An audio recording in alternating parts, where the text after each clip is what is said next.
वाराणसी रे विश्वर सर्वबृहत योग केन्द्र सोरबेद मंदिर उद्घाटन करिसेंती प्रधानमंत्री नरेंद्र मोदी। एही सोरबेद मंदिर हेउची विश्वर बृहत्तम योग एवं मेडिटेशन केन्द्र। प्राय 1000 कोटी टंका विनिमय रे एही मंदिर निर्माण होछि। एहार प्रेरणा उत्स हेउचंती संत सदाफल महाराज, जहांकर भारत तथा विदेश रे शताधिक आश्रम रहिछि। तेबे आसंतु जानिबा एही मंदिरर विशेषत्व विषय रे। एही सोरबेद मंदिर रे ध्यान पाई प्राय 20,000 लोक एका संगरे बसिबार व्यवस्था रहिछि। एहा सहित एही मंदिरर सौंदर्य को 125 पाखुड़ा सहित पद्म फूलर एक बड़ आकृति दिया जायछि, जहा एहाको खूब आकर्षणीय करिछि। सोरबेद मंदिर वाराणसी सहर ठारू प्राय 12 किलोमीटर दूर रे थिबा उम्रा अंचल रे अवस्थित। प्राय 600 कर्मचारी एवं 15 जन इंजीनियर सहयोग एही मंदिर निर्माण होछि। 2004 मसीह सद्गुरु आचार्य स्वतंत्र देव एवं संत प्रवर विज्ञान देवों द्वारा यार भित्तिप्रस्तर रखा जायतिला।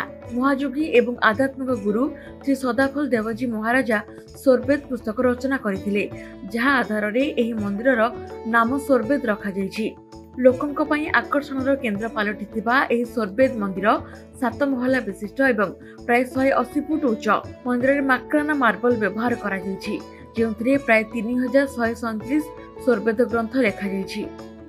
सोरबेद दुईटी शब्द को नहीं गठित, सोह एवं वेद। सोर अर्थ हेउछि अंतर्निहित आत्मा, जहा भगवान को रूप, एवं वेद अर्थ हेउछि ब्रह्मा ज्ञान, अर्थ जेउ द्वारा आत्मा एवं ईश्वरक विषय रे ज्ञान प्राप्त होई परिबो। एहाको सोरबेद कुहा जाय। मंदिरर प्रेरणा स्त्रोत्र संत सदाफल महाराज दीर्घ 17 वर्ष धरी हिमालय शिखर रे कठोर ध्यान करथिले, जेउठारु से एही ईश्वरीय पुस्तक लिखिबा पई प्रेरणा पाइथिले, जहांको परे एही मंदिर नामकरण करा जायछि।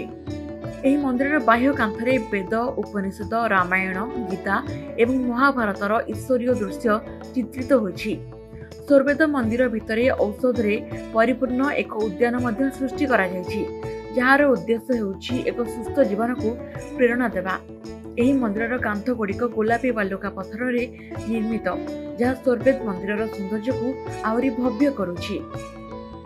ब्यूरो रिपोर्ट, ओडिशा संवाद।